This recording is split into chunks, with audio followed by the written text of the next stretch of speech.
Okay, so I guess start.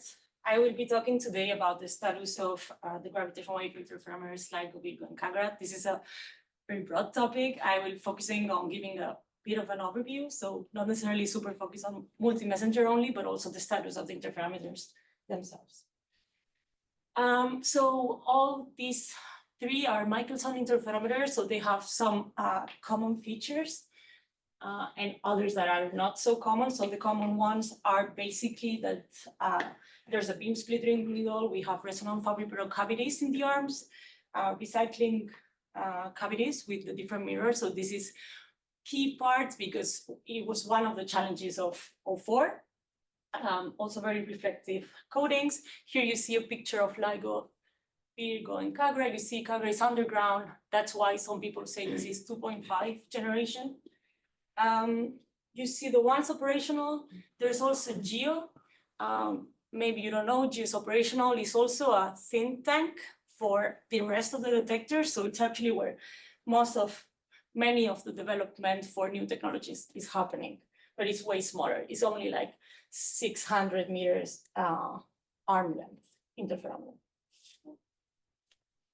Okay, so we are over there. 04, second half. The first part of 04 was 10 months. Now it's 14 months until 9 June 2025. You see a big hole. This was the commissioning. Seems like an easy moment, but it's very difficult. There's many factors ongoing. It's very dynamic. We give estimates, but then when you change your optical response of the interferometer, you add a new degree of freedom, and then you need to restart again. So very complicated. That is what explains also the gap in Virgo. So just giving a bit of an idea of what happened during the commissioning and how are the detectors at the moment.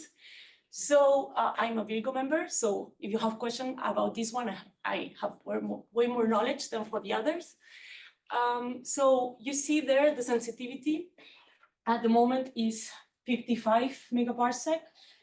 So we always quote the sensitivity in terms of BNS range for a specific source, specific compact binary of specific masses. So we were supposed to reach 80 megaparsec, worst case scenario, 150 in best case scenario. But there's some challenges. So we had some success on other stuff. So there was SR mirror installed, frequency independent squeezing installed, and others. But that now we are fighting against a noise that is basically in the bucket and is preventing us to go from 04B that you see there to what was expected. This is where it's ongoing. Then we have LIGO. So the improvements for 04, some of the most important are listed there. So especially low frequency technical noise reduction and other improvements for regarding squeezing. So the BNS range for them is about what was expected. So we are at 175 for LIGO Livingston and 160 for LIGO Hanford. So very good. Then we have KAGRA. And KAGRA, besides being underground in the Kamioka mines, has also cryogenic test masses. So this is an entire set of complications. We see how having it underground is improving the seismic motion. You see here a comparison between the suburbs of Tokyo and the entrance of the Kamioka mines. They are currently recovering for an earthquake that happened in January, and they are expected to reach 10 megaparsec at some point during 04B, which corresponds to one of the sensitivity curves there. Okay, now moving to what's happening at the moment. So summary of 04A. So you see that we had a steady increase of the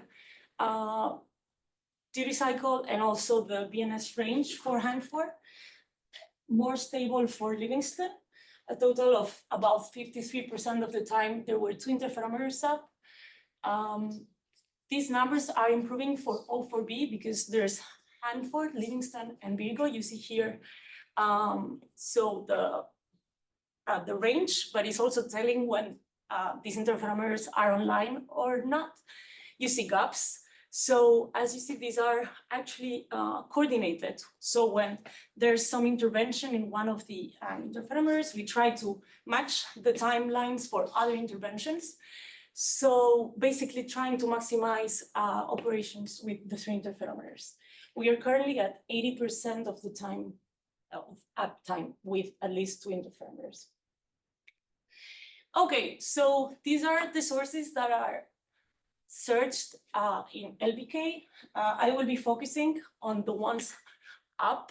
I won't be talking about the others there, but you can check all the papers from the results. Also, the papers on those sources, they come once we have all the data. So there's some latency for those. So regarding CBCs and burst, these are the detections so far. So these are already outdated because every day there's new events. So we are at about 220 total. So we expect to have more than 300 detections by the end of 2004, which is very good for so studies of populations. Maybe not so good at the moment for BNSS because unfortunately we didn't have any. Okay, now I just want to give an overview on how this goes. This is a simplified workflow. So basically there's parts of this, you see the 3 arrows. So this is because first arrow that goes from searches to directly GC and hop schema. This is for the preliminary. Then you have the initial. So for the initial, we do an event validation by a human in the loop. And then there's, when you see a Bilby sky map, that means that there's been some parameter estimation. So these are the 3 ways you reach the Astro community. But there's always a calibration, taking into account some detector characterization, and obviously searches that run on the data.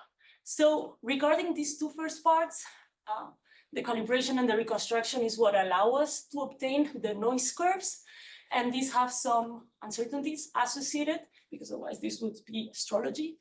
And these are basically propagated for the parameters that we infer. Then once we have this change from X's power in the output photodiode to mirror movement, we go to the data quality. So you have these 3 types of problems that we can have with the data. So broadband, this one you can foresee. So there's some linear noise subtraction ongoing.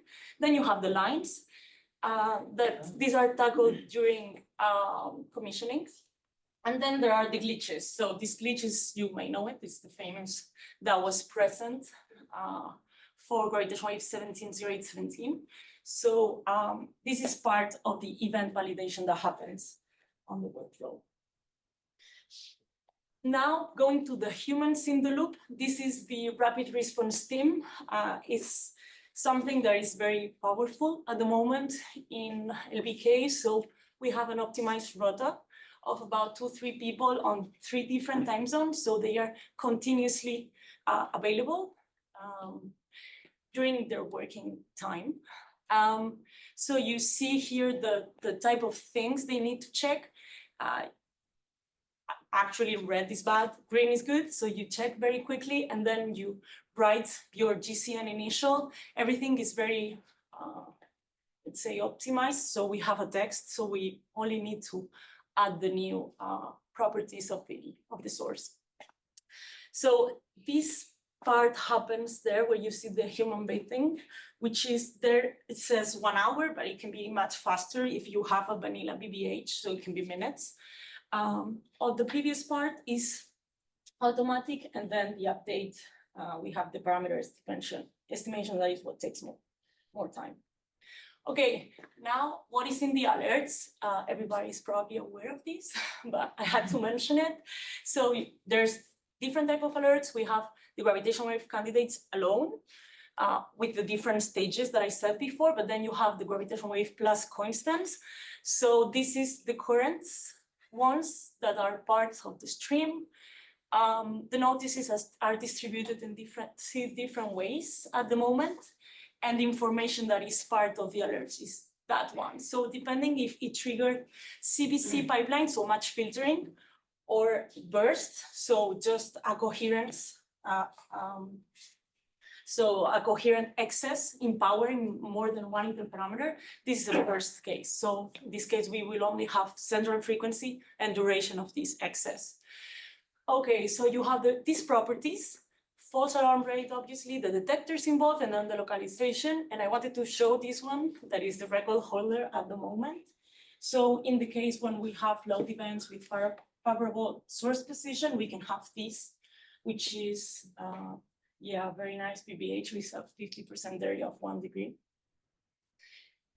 Okay, so had to mention this one. I think it was a good call for everybody to be ready in case this was real. Everybody was very excited. It was a very nice moment. But then unfortunately this got retracted. But it was nice to see that people were reactive still, even though there's been a, you know, why since the latest one. Okay, and then these other NSVHs that this wasn't retracted and the paper is already out. Unfortunately, it happens a bit the same as with 1904-25. There is the BNS that was also only detected by Livingston. So this is what Livingston saw. Unfortunately, we don't have data from the other interferometers, but it was a very loud signal. So it was a nice neutron star black hole with masses, one of them in the mass gap over there. So, which is very good because the masses are very similar. So this is increasing the rate of NSVHs with potential electromagnetic counterparts. Okay, so all what I said at the moment is just like online, not the NSVH because this paper is already out, but you should wait for the gravitational wave TC4 with all the data analyzed, offline analyzed, that will be out at some point soon. You have GraceDB and also WASC. In WASC, there's many data and also auxiliary channels if you want to play with stuff. There's tutorials, software. And then what's next? So let's see what 04 brings.